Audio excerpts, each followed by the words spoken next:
Car రెంట్కి తీసుకుని సరదాగా బయటకు వెళ్లాలనుకుంటున్నారా? అయితే వెంటనే ఈ నెంబర్కి కాల్ చేయండి. ముకుందా జ్యువెలరీ మొట్టమొదటి ఫ్యాక్టరీ అవుట్లెట్ హనుమకొండలోనే అతిపెద్ద జ్యువెలరీ మార్ట్ డిసెంబర్ 14న గొప్ప ప్రారంభం. నమస్తే రమగారు. నమస్తే జయ. రమగారు, గుడికి వెళ్ళి కొబ్బరికాయలు కొడతాం కదా. సాధారణంగా ఒక చిప్ప మనం తెచ్చుకుంటాం, ఒక చిప్ప అక్కడ వదిలేస్తాం. కొన్ని ఆలయాల్లో రమగారు 2 చిప్పలు తెచ్చుకోవడానికి అవకాశం ఉంటుంది. కొన్ని చోట్ల 2 చిప్పలు వదిలేస్తాం. అసలు ముందు ఇంటికి తెచ్చుకోవటం అనే విషయం గురించి ఒకసారి మాట్లాడదాం. మనం చిప్ప ఇంటికి తెచ్చుకోవచ్చా? కొబ్బరి చిప్ప లక్షణంగా తెచ్చుకోవచ్చు. నైవేద్యం పెడతారు కదా జయ. ఇప్పుడు ఇదివరకటి దేవాలయాలు వేరు, ఇప్పుడు దీని గురించి కూడా ఇలాగే మాట్లాడుకోవాల్సి వస్తుంది. మనం ఇదివరకు ఏదో దేవాలయానికి వెళ్తే అర్చక స్వామి ఆయనే ఓ కొబ్బరికాయ కొట్టి, లేదా మా అమ్మ అక్కడ కొట్టి పట్టుకురండి అంటే కొట్టి పట్టుకొస్తే ఆ 2 చిప్పలు నివేదన చేసి ఓ చిప్ప దేవాలయానికి వచ్చి ఒకటి ప్రసాదంగా స్వామికి మూలవరులకి నివేదన చేస్తారు కదా. నైవేద్యం చేయబడిన చిప్పనిస్తారు. ఆ చిప్పను నువ్వు కొట్టు తిని ఇంట్లో ఉన్న వాళ్ళకు కూడా ప్రసాదం ఇవ్వడానికో లేకపోతే సాయంకాలానికి ఇడ్లీలో కొబ్బరి పచ్చడికో తెచ్చుకుంటాం.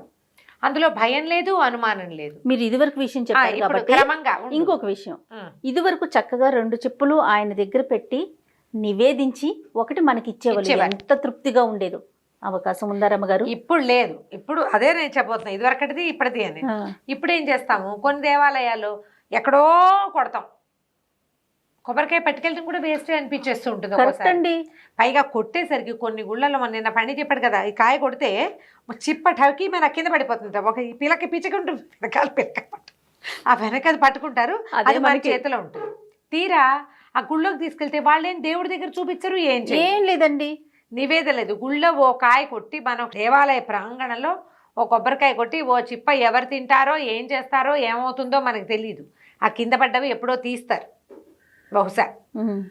మరి దేవాలయపు ప్రోటోకాల్ని బట్టి అవి ఎక్కడికి వెళ్ళాలో అక్కడికి వెళ్ళిపోతాయి. మన చేతిలో ఉన్న ఈ చిప్ప ఊరికే ఒక కొబ్బరి చిప్పగా ఇంటికి వస్తుంది, కానీ అది మూలవరులకి నివేదన చేయబడదు.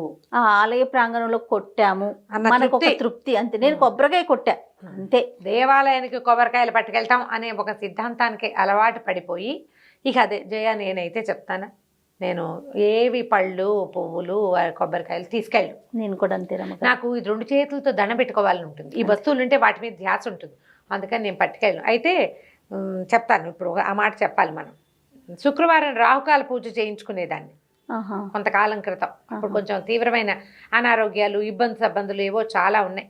రాహుకాల పూజ చేసుకోవాలని ఏం చేశాను, శుక్రవారం పొద్దున్నే ఏమైనా చేసి గారెలు కానీ బొబ్బట్లు కూడా చేసి పట్టుకెళ్ళి గారెలు చేసే, మినపగారెలు చేసేదాన్ని. రకరకాలు. ఏ ఆలయానికి వెళ్ళేవారండి? మన ఇంటి దగ్గర కాదు, పెద్ద గుడిక. అమీర్పేటలో ఉన్న జయదుర్గాదేవి ఆలయానికి వెళ్ళి అక్కడ ఇస్తే ఆ బాక్స్లో పెట్టి పట్టుకెళ్తే, బాక్స్ ఇస్తే బాక్స్ నివేదన చేస్తారు అక్కడ. అప్పుడు చేసేవారు. ఇప్పుడు పరిస్థితి నాకు తెలీదు. నేను ఇది కనీసం 7-8 సంవత్సరాల క్రితం సంగతి చెప్తాను. ప్రతి శుక్రవారము వెళ్ళాను జయ. అట్లా కొన్ని వారాల పాటు, నెలల పాటు వెళ్ళాను.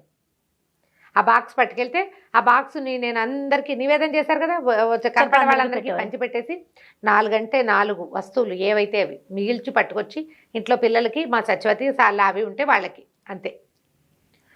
వెనక్కి ఎక్కువ మిగిల్చుకొచ్చేదాన్ని కూడా కాదు. అక్కడే తృప్తిగా ఉంటుంది, అదొక సంతోషంగా ఉంటుంది. ఇప్పుడు కొబ్బరికాయలు, అరటిపళ్ళు పట్టుకెళ్తే అరటిపళ్ళు కూడా ఊరికే తీసుకెళ్ళి మనం తెచ్చుకోవటమే అవుతుంది, కానీ మూలవరుల దాకా వెళ్ళే అవకాశం అయితే లభించట్లేదు. కొంచెం చిన్న దేవాలయాల్లో, మన ఇంటి దగ్గర దేవాలయాల్లో మన మొహం అలవాటుగా ఉంటుంది, కొంచెం జనం తక్కువగా ఉంటే నివేదన చేస్తారు. ఈ నివేదన చేయబడ్డ వస్తువు ఇప్పుడు ఒక అరటిపళ్ళు ఒక పెడ పట్టుకెళ్ళాం, ఏమంటాం, హస్తం. మనం హస్తం అంటాం, హస్తం మా వైపు అత్తం అంటారు, మేము హస్తం అంటారు. కొన్ని చోట్ల అరటిపళ్ళు ఒక పెడ, ఒక ముక్క అనమాట అది. ఆ పెడ పట్టుకెళ్తే అందులో సగం పళ్ళు ఉంచి మిగిలిన సగంలో ఎవరైనా వచ్చినప్పుడు అర్చక స్వామి తలా ఒక పండు, మనం పట్టుకెళ్ళింది మన డబ్బులతో కొన్న వస్తువు అమ్మవారి దగ్గర, అయ్యవారి దగ్గర, వినాయకుడి దగ్గర నివేదన చేయబడి ఎవరో ఒక భక్తుల చేతిలోకి వెళ్తుంది. ప్రసాద వినిమయం మంచి మాటే కదా. శనగలో ఏవో చేసి పట్టుకెళ్తాం, సాతాళించి పట్టుకెళ్తాం, శనగలో గుగ్గిలు చేసి పట్టుకెళ్తాం, అవి కూడా అంతే. కొన్ని అక్కడ పెట్టమంటారు, వచ్చిన వాళ్ళందరికీ పంచుకుంటాం. ఈ పంచే ప్రక్రియ మనకు ఒక సంతోషాన్ని ఇస్తుంది. అవును, మనం ఇంటికి తెచ్చుకున్నా కూడా చుట్టుపక్కల వాళ్ళకి ప్రసాదం వాడమాలలు వేయిస్తాం, ఆంజనేయ స్వామికి అప్పాలు పోస్తాం కొన్ని చోట్ల.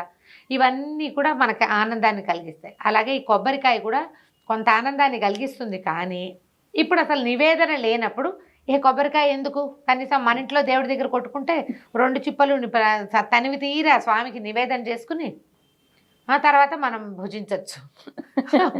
సావు పూజ పొట్ట పూజ రెండూ అవుతాయి. అనుమానాలు పెట్టుకోవద్దు. అదేలేండి. అంటే నీకు ఎవరెవరో రకరకాలు వింటాం కదా జయ. ఇప్పుడు మన ఒక్కదాన్ని వినరు, వందల రకాల ప్రవచనాలు వినేసేసరికి ఏదో ఒక భయం, తీసుకురాకూడదేమో, తీసుకురావచ్చేమో, వదిలేయాలేమో అనేసి అనిపిస్తా ఉంటుంది. శివుడికి చేసిన అభిషేకాలు, అర్చనలు, వాటికి సంబంధించి కూడా భలే అనుమానాలు ఉంటాయి రమ్మగారు. శివాలయం నుంచి తెచ్చుకోకూడదు అనేసి. అలా ఏమీ లేదు. శివాలయంలో చండికేశ్వర సన్నిధి ఉంటుంది. చండికేశ్వరుడి సన్నిధి లేదనుకో, లేదు మనకి కనపడలా చిన్న శివాలయం, ఎక్కడా చండికేశ్వర సన్నిధి లేదు. మనం ఏం చేయొచ్చు అంటే, చండికేశ్వరుడు ఎక్కడ కూర్చుంటాడు, అభిషేక తీర్థం బయటకు వస్తుంది చూడు ఒక దారి, ప్రతి శివాలయం అక్కడ కూర్చుంటాడు. నీకు ఆయనకి సన్నిధి లేకపోయినా అక్కడ చూపించి దండం పెట్టి తెచ్చేసుకోవచ్చు. నేను వచ్చానని చిటికల చండికేశ్వరుడు, కొన్నిసార్లు చోట్ల చండికేశ్వరుడు ఉంటాడు, చిటికేసి గోత్రనామాలు చెప్పుకోమంటారు. అవునవును, పేర్లు చెప్పుకుంటారు. బ్రాహ్మణులు అయితే అహంభవ అభివాదయ్య అని ప్రవర్ చెప్పుకుంటారు. ఆ ప్రవర్ వస్తుంది కదా, వాళ్ళకి చెప్పుకునే అవకాశం ఉంటుంది. చెప్పుకుంటే ఆయన అది రాసుకుంటాడట, వీళ్ళు శివుడి సన్నిధికి వచ్చారు అని. మనం ఈ ప్రసాదాన్ని చండికేశ్వరుడి దగ్గర చూపించచ్చు. చాలా మంది ఏం చేస్తారు, శివాలయంలో నిర్మాలయం ఇస్తే ఇంటికి తెచ్చుకోకూడదని ఏమిటో భయం, శివుడు లేనిది ఎక్కడో తెలీదు. ఆ నందీశ్వరుడి దగ్గర ఆ గోడ మీద ఎక్కడ మారేడు దళాలు పెట్టేసేస్తారు. ఎందుకు? తెచ్చి మారేడు దళం ఇంట్లో పెట్టుకోండి, చక్కగా మారేడు దళం ఎండిపోయి తీసి ఏదైనా తులసి కుండీలో పెట్టేయండి, ఏమీ భయం లేదు. ప్రసాదం లక్షణంగా తెచ్చుకోండి. చండికేశ్వరుడికి చూపించి తెచ్చుకోవాలి. చూపించడానికి చండికేశ్వరుడు లేడు, ఆ ఎక్కడి నుంచి తీర్థం బయటకు వచ్చే చోట దండం పెట్టుకుని అయ్యా ప్రసాదం ఇంటికి తీసుకెళ్తున్నాము అని ఒక మాట చెప్పి ఆయనది అది ఆయన హక్కు, ఇది చెప్పుకోవటమే. ఓకే, ఓ నమస్కారం చేసి చక్కగా తెచ్చి ఇంటికి దాకా తేవడం ఎందుకు? కొబ్బరి ముక్కలు అంటే తలా ఒక ముక్క పెట్టండి, 2 ముక్కలు తెచ్చుకోండి. తెచ్చి నిలవబెట్టి ఫ్రిడ్జ్లో పెట్టవలసిన అవసరం ఏం లేదు. అన్ని కొట్టాం, 10 కాయలు కొట్టామనుకో 5 కాయలు కొడతారు సాధారణంగా, ఒక 5 చిప్పలు వస్తాయి. కనపడ్డ వాళ్ళకి ఒకటి చేతిలో పెట్టండి, ఓ చెప్పు ఇంటికి తెచ్చుకోండి, కొబ్బరి పచ్చడి చేసుకోండి, లేకపోతే ఒట్టి కొబ్బరి ముక్కలు కొట్టుకు తినేయండి. భయపడద్దు. ప్రధానంగా భగవంతుడిది కానిది ఏది ఇక్కడ లేదు. దీనికి భయము, దానికి అదేదో, దీనికి అనుమానం, ఇటు పెడితే ఏమవుతుంది, అటు తెస్తే ఏమవుతుంది, ఎందుకు వచ్చిన కాంప్లికేషన్స్. కానీ అసలు దేవాలయాలకు సంబంధించి ఎన్ని అనుమానాలు రమ్మగారు. మూల విరాట్ చుట్టూ, మనం ఆలయం చుట్టూ ప్రదక్షిణ చేస్తాం కదా, మూల విరాట్ వెనకాల అంటుకోకూడదని కొన్ని మాటలు, ఆ కింద నుంచి వచ్చేప్పుడు ఇందాక అనుకునే ప్రసాదం తీసుకొని తాకూడదని ఒక అనుమానం. నిజంగా ఇవన్నీ అనుమానాలే, రకరకాలుగా వినేటు, ఎవరికి తోచింది వాళ్ళు చెప్పేయటం. గుళ్ళో అందరూ ఏం చేస్తే అది చేయండి అంతే. స్వామివారు ఇప్పుడు గోడకి ఆనుకుని ఉండరు అన్ని దేవాలయాలు. అవును, బ్రహ్మస్థానంలో ఉంటారు, మధ్యలో ఉంటారు, వెనకాల కూడా గ్యాప్ ఉంటుంది. అవును, కొన్ని దేవాలయాల్లో గోడకే ఉండే చోట కొన్ని దేవాలయాలు ఉంటాయి, ఆ గోడ మీదే దేవుడు ఉన్నాడు. అలాంటి చోట స్వామివారి వీపు ముట్టుకోకూడదు కదా, అది అందుకని కొన్ని చోట్ల ముట్టుకోకూడదంట. కొన్ని చోట్ల అది పాయింట్. మనం అన్నిటికీ ఆపాదిస్తే ఎట్లా? అన్నిటికీ ఆపాదించడానికి వీలు లేదు కదా. కాబట్టి అక్కడున్న క్షేత్రాన్ని బట్టి మనం ఆచరించే విధానం ఉండాలి. ప్రదక్షిణ చేసేది కూడా కొన్ని చోట్ల చేయొచ్చు, కొన్ని చోట్ల చేయకూడదు, ఇక్కడ దాకానే ఆ నియమాలు ఉంటాయి. అక్కడ అందరూ చేసేది చెయ్యి, నీకు తప్పులేదు. నువ్వు ఒకడవే ఊరందరిది ఓ దారి ఉలుపు కట్టది ఇంకో దారిగా చేసేవనుకో, మా ఊళ్ళో ఇలాగే చేస్తాం అనకూడదు.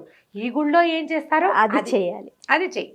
ఇక్కడ పద్ధతి ఏదో అది హాయిగా ఉంటుంది, నీకు భయం లేదు. ఇంకా అందరు చేస్తున్నారు కదా, నలుగురు నడిచే దారి అంతే, అదే నియమం అవుతుంది. మనకి ఈ నియమాలన్నీ ఎలా అయినాయి, వాళ్ళంతా చేశారు, నువ్వు కూడా చేయి వాళ్ళ వెనకాల పడి. అప్పుడు నీకు కాంప్లికేషన్ ఉండదు, అనుమానం ఉండదు, ప్రశ్న ఉండదు. అవి ఎప్పుడు వస్తాయి ప్రశ్నలు? మనం వేరేగా చేసినప్పుడు అమ్మో ఎవరు చేయట్లేదు, మనం చేసాం, మనకి ఏమైనా అవుతుందేమో. వెళ్ళేటప్పుడు ఏ బొట్టన వేలో తగిలింది అనుకో, ఇక అంతే, అదేమిటో చేసాం, అందుకు ఇది వచ్చింది, పిల్లాడు పడిపోయాడు. అవునవును. పైగా ఏంటంటే జనాలు ఎలా ఉంటారంటే, అందులో మనం కూడా ఉన్నాం జయ, అందరూ అందులో నువ్వు నేను తేడా లేదు. అదేమిటి అలా చేశారు, అలా కాదు కదా అంటాం. అనంగానే వీళ్ళు అప్పుడు ఏమో మేము ఇలాగే చేస్తున్నాం అంటారు, కానీ ఏదైనా సమస్య రాగానే అమ్మో అలా చేయకూడదేమో, వాళ్ళు చెప్పారు, వాళ్ళు ఇలాగన్నారు అని వాళ్ళని అడిగి ఇంకోళ్ళని అడిగి పైగా ఇప్పుడు ఇంకో మాట చెప్తాం, ఇలాంటప్పుడే చెప్పేయాలి. అది మీరు ఏదో పూజో వ్రతమో ఏదో పెట్టుకున్నారు, మీరు ఎవరిని చూసి అది పెట్టుకున్నారో, ఎవరిని అడిగి పెట్టుకున్నారో వాళ్ళనే కంప్లీషన్ గురించి కూడా అడగాలి. దాని మీద ఉన్న అనుమానాలు ఇంకోళ్ళని అడగకూడదు, అడగద్దు. పోనీ ఎవరినైనా చూసి వాళ్ళ ఇంట్లో చేసుకున్నారు బాగుందని మీ అంతట మీరే సంకల్పించి చేసుకున్నారు, మీ బుద్ధిని ఫాలో అవ్వండి. 7 వారాలు చేస్తా లేదా 14 వారాలు చేస్తా అనుకున్నాం, 14 వారాలు అయ్యాక ముగించేసుకోండి. ఇవాళ ముగించచ్చా అని ఆలోచించద్దు, భయపడద్దు అసలు.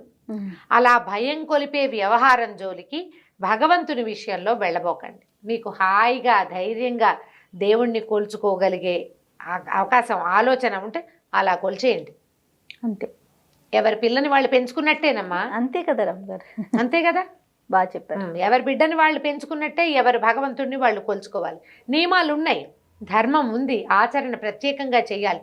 నువ్వు అందులోకి వెళ్ళినప్పుడు నువ్వు నీ రకంగా ఉండి ఆ రకం ఏమిటో అడగద్దు.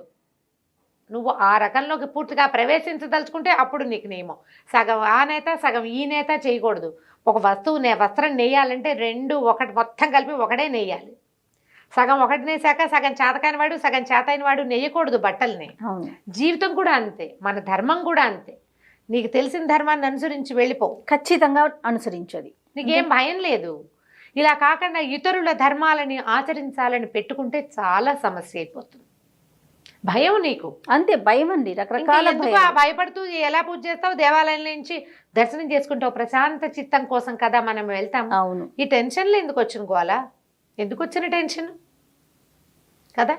ఆలోచించండి, ఎవరికి వాళ్ళు ఇది ఒకళ్ళు చెప్పడం కాదు, స్వబుద్ధితోటి ఆలోచించుకోవాలి.